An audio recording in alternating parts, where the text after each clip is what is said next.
Bibliophiles of the internet, my name is Adri, and today I'm here to kick off what I hope is a cute little reading vlog where I attempt to read some short queer holiday stories, because it's 2020 and your boy is dead inside. So basically I was going through my reading plans for the rest of the month and I realized I had acquired a few queer Christmas novellas that I really wanted to read. So you know me, I love a theme, and I was just like, fuck it, let's vlog it, which brings me to you now. I'm gonna start off strong with one of my most anticipated end of the year releases, and that is none other than I'll Be Home for Christmas by Mason Deaver, which is a holiday short story involving the characters from I Wish You All the Best. Obviously, both Mason Deaver and I Wish You All the Best hold a very special place in my heart, and I am so excited about this. It's supposed to be a sweet little story about Ben trying to surprise Nathan with the perfect Christmas gift, a golden retriever, of course, and then running into some logistical problems with their plan when a huge snowstorm hits and traps them at the airport. It's about Ben and Nathan's first Christmas together, holiday shenanigans, cute little puppers, like say less, injected directly into my veins. I'm just so ready for more queer non-binary love and holiday joy, so I'm gonna start that tonight and I will let you know what I think.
Well, it has been a very windy evening and morning here, but we made it through, and I did in fact finish and love I'll Be Home for Christmas. Before I get into that, I did want to say that I received a package yesterday that I was very tempted to open on camera, but I think it's part of a gift exchange because I stopped ordering books like a couple months ago just to put a cap on buying books in 2020. So basically the whole BookNet Fest crew is part of a group chat and we do a gift exchange every holiday season. It started out as Secret Santa, and then because of an unfortunate typo in Kathy's local newspaper, it became Secret Satan, and now because of even more typos, it has evolved once more into Satanic Secretions. So I'm guessing this is what my Satan has secreted for me this year, which sounds gross, but I'm actually gonna save it for Christmas, so I might even wrap it later to stave off the temptation. But to my Satan, if you're watching this, I have received your gift. But anyways, I'll Be Home for Christmas was fantastic. I expected nothing less, but it really warmed my heart. It was so nice to catch up with all the characters from I Wish You All the Best and just see what they would be up to during the holidays. Before I forget, there are content warnings for descriptions of anxiety, brief instances of being misgendered, allusions to disownment and parental estrangement, as well as trauma relating to parental estrangement. I think what stood out to me the most about this novella is that it's honest, even though it does aim to be sweet and comforting and deliver on those cozy holiday moments, which it definitely does, but it also acknowledges Ben's anxiety and the emotional baggage that comes with the holiday season, especially for Ben, who was kicked out of their home and basically disowned less than a year before this novella begins. They can't help but mourn all those traditions and experiences they no longer have with their parents, and that sparks this almost desperate need to do Christmas right. Ben's anxiety and past trauma is definitely the antagonist in this story because the holiday season really dredges up all those feelings, especially considering how we push this narrative that we have to always make the holiday season feel special and magical even if things are not great, and we start thinking that our relationships are defined by material exchange. Ben is definitely caught up in that, and because it's their first Christmas without their parents and with Nathan, there is that pressure to make it something unforgettable and special, so they're definitely confronting that and working through that as the story progresses. It was also really great to see how comfortable they've become with themselves. They don't feel the need to justify their existence or their non-binariness to anyone. They're not afraid to quickly correct people when they get misgendered and then just move on. So to see glimpses of that self-assuredness was also really nice. But overall, I thought this was an incredibly sweet holiday story that was 100% true to the characters. There's humor and romance and heartwarming holiday togetherness. I just really enjoyed it and I gave it a solid 4 stars. My next queer holiday novella is of the Latinx variety, and that is A Christmas Parranda by Andrea Beatriz Arango, which I've actually already started and am enjoying quite a bit. It's like an Own Voices Puerto Rican spin on A Christmas Carol about Rocio, who's feeling pretty down on herself because she's alone, she's stuck in her tiny apartment, she can't afford a plane ticket to go spend the holidays with her family in Puerto Rico, and she is definitely not feeling the Christmas spirit. Then the ghosts of her tias begin visiting her at night, and they all have different ideas about where her life went wrong and what she can do to fix it, but in all the memories they're showing her, Rocio is noticing the reoccurring appearance of her best friend slash crush. Andrea is actually someone I know through Bookstagram. Her page will be linked down below, and I had no idea that she'd written this little queer novella until I believe Nina from Literary Latina actually recommended it on her Bookstagram, and I was like, yes please. I've only read a little bit, but I am so into this. The judgmental Spanish tirades Rocio's tias always unleash on her bring me such a sense of vindication because I've totally been there, and I also love the clueless queer trope where the hero doesn't even realize how hopelessly in love they are with someone else. I have a really good feeling about this. I'm excited to read more, and of course I will let you know what I think once I finish.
So listen, I told my mom, I got like 1 or 2 things to wrap. You have any bags or boxes? And she was like, don't worry, I got you. And look what she did.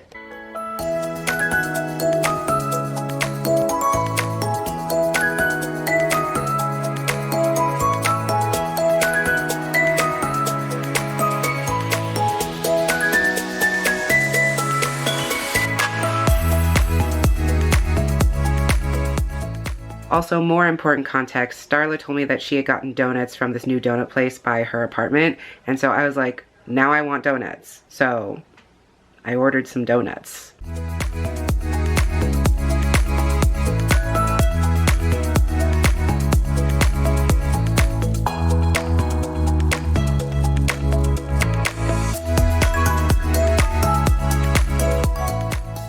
All right, 1 donut later, and I'm finally ready to tell you my thoughts on A Christmas Parranda, which was so wholesome and heartfelt and sweet. I really loved it so much. It's a refreshing Latinx twist on a very white, very stale classic story that's been spun every which way. The Christmas spirits, being Rocio's tias, really took it to another place because it makes the story that much more personal and authentic. If there's anyone who has a lot to say about how you should fix your life, how you should improve your love life, it's your familia. Meddling is something Latinx families do best. So all of that just really rang true to me in a way the original doesn't. I think it's much better than having random strangers or acquaintances return from the dead to scare you straight, because the love and concern these tias have for Rocio is abundantly clear. So for them, the mission is much closer and there's more emotionally at stake. I also appreciate how the story shows that just because your family cares doesn't mean they're always right. Rocio's tias are mostly trying to get her to reconnect with an ex so that she's no longer alone and her life can improve, but they're not able to really see the change that Rocio actually has to make. And at the same time, even though their advice isn't the right advice for Rocio, they're not wholly wrong either, because they're able to show her that change is a necessary part of life, and that if you want something, you have to be willing to put yourself out there and make those changes. So even though her tias are showing her these memories to try and spark something about her ex, really they're showing her something about herself and the way she tends to back down and let things pass her by in life instead of taking those risks. The ending of this novella especially was so triumphant and so joyously queer. It honestly made my heart soar, and I just clutched my e-reader to my chest and said out loud, that was so good. And honestly, I think that says everything you need to know. Even though I think I would have liked to see a little bit more of Rocio's best friend, Elinette, this was still so unapologetically Latinx, so unapologetically queer, and it brought my heart so much joy. I gave it 4.5 stars. So good, thoroughly recommend. And I think my next and final novella for this vlog is gonna be Adriana Herrera's American Christmas. This is part of the Dreamer series somehow. I'm not sure where it falls in the mix, but I'm gonna read it anyway because it's queer and Afro-Latinx and it's about Christmas. So it's about these 2 boyfriends, Yin and Ari, who have agreed to keep it simple this year and not go over the top with their Christmas gifts, but I think they're both secretly planning to go back on their word and do exactly that. I love Adriana Herrera. I love what I've read from the Dreamer series so far, and I know this story is gonna give me all the holiday feels, all the winter romance, but it's gonna keep it real as well, and most likely explore some hard truths, especially again in regards to how we feel the need to make Christmas perfect. I really enjoyed Adriana's queer holiday novella Mangos and Mistletoe this time last year, and I'm hoping this one is going to be just as good. I'm very excited to dive in, and I'll let you know what I think in my next and final updates.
So I received this package yesterday in the mail from Bloomsbury, and I'm probably going to do like a proper social media post about it at some later time, but I thought I would show you what's in this cute little box. As you can probably tell already, it is for an upcoming release called Can't Take That Away. There's this cute little face mask. I'll start by showing the actual book, which is Can't Take That Away by Stephen Salvatore, which, like I said, is coming out from Bloomsbury in March of 2021. So it's this Own Voices queer YA story about this theater kid named Carrie who wants to try out to be Elphaba in their school's production of Wicked, but because they're genderqueer and they don't present as quote-unquote female as the role demands, I don't think their teachers will let them play the part. So I think it's about their journey to try and make that happen. So there's also this sticker that says hashtag Let Carrie Sing, which I believe is part of the sort of social media campaign that Carrie starts in the book, or Carrie's friends start in the book, to let them get the part. So there's that. There's also this cute little sticker, which if you scan it, it will go to a Spotify playlist that is a companion to the book. There's also these cute little bracelets. So this one is the genderqueer colors, and this one is pride colors or queer colors. And then lastly, what is probably the least useful thing for me personally in this box is this eyeshadow palette, but it's actually pretty nice, and I might pass it along to my sister because e.l.f. is not a horrible brand. So like I said, you might see some better photos of this in a second, and I'll make a proper social media post at some point. But thank you so much to Bloomsbury for sending along this really wonderful box, and I can't wait to read Can't Take That Away.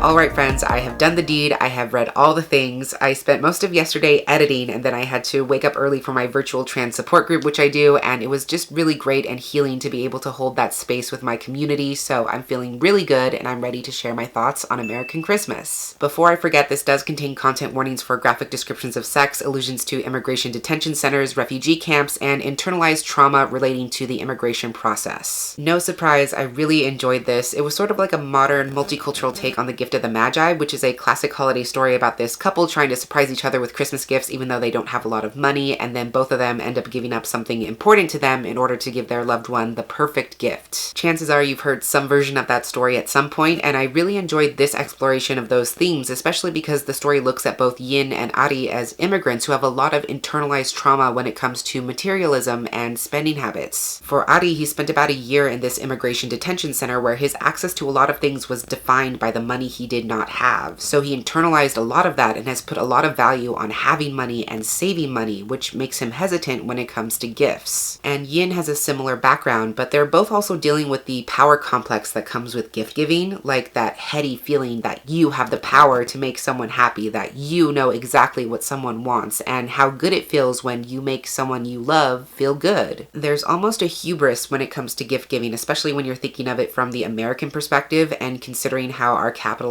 and materialistic society places so much emotional value on giving gifts. So they're both navigating this razor-thin line between selflessness and self-preservation, which I really appreciated seeing in this specific cultural holiday context. I also really love the conversations this story has about allowing yourself to be held by your community, by your found family. Individualism is such an American and Western mindset, and we often get caught up in proving that we can do things for ourselves by ourselves. But it doesn't have to be that way, especially when things are tough and every victory or success is hard won, especially when the world in so many ways is sending you messages that you don't deserve love or happiness. We are resisting when we are joyful, when we are thriving, and our lives only become richer and more meaningful when we let people in, when we let people help us, when we let people love us. Communities exist not only to recognize each other, but to help shoulder that weight. So even though this was definitely the most sappy, overtly romantic of the three novellas I read this weekend, which is not always my jam, I still had such a strong emotional response to the story, and it gave me space to consider so many things. It was also nice to see all the dreamer couples together in one place, even though I haven't read all of their stories yet. It was just super cute overall, and I think I would give it a solid 4 stars. So that is it, friends. Those are 3 queer holiday novellas that I would definitely recommend if you're looking for a little pick-me-up this holiday season. I hope you enjoyed whatever this vlog turns out to be, and if you made it this far, be sure to include a donut emoji in your comments. But that's everything I had for this vlog today. Until next time, educate yourself, be kind to yourself, take care of yourself, and I'll catch you on the flip side of the page.